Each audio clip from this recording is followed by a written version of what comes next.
অন্যদের থেকে আলাদা হয়ে উঠতে চান? তাহলে এই ঈদে আপনাকে জানতে হবে কিছু অদ্ভুত কিন্তু কার্যকর ফ্যাশন হ্যাক। প্রথমে, রঙের সমন্বয়। ঈদের জন্য উজ্জ্বল এবং জীবন্ত রং বেছে নিন। একে অপরের সাথে সম্পূরক রঙগুলো ব্যবহার করুন, যেমন হলুদ ও নীল। এটা আপনার লুককে তৈরি করবে আকর্ষণীয়। জুয়েলারি নিয়ে ভুলবেন না। সঠিক জুয়েলারি আপনার প্রতিটি আউটফিটকে রূপান্তরিত করে। ছোট ছোট আভরণ থেকে শুরু করে বড় বড় নাকফুল আপনার লুককে বাড়তি গ্ল্যামার দেবে। এখন দেখা যাক কাস্টমাইজেশনের কথা। যারা এক্সপেরিমেন্ট করতে পছন্দ করেন, তারা আপনার পুরনো কাপড় থেকে নতুন কিছু তৈরি করে দেখতে পারেন। প্রতিটি ঈদে নতুনত্ব এনে দেবে। আরেকটি গুরুত্বপূর্ণ বিষয় হলো জুতা।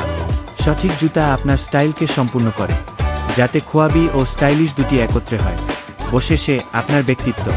হৃদয় দিয়ে তৈরি করা স্টাইলই সবচেয়ে বেশি আকর্ষণীয়। আপনার আয়োজনে থাকতে দিন সত্যিকার আপনি। এবার ঈদকে আরও বিশেষ করে তুলুন এই ফ্যাশন হ্যাকস হাতে নিয়ে। তো কেমন লাগলো কমেন্টে জানাতে ভুলবেন না। আরও ফ্যাশন টিপসের জন্য আমাদের চ্যানেলে সাবস্ক্রাইব করুন। ঈদ মোবারক।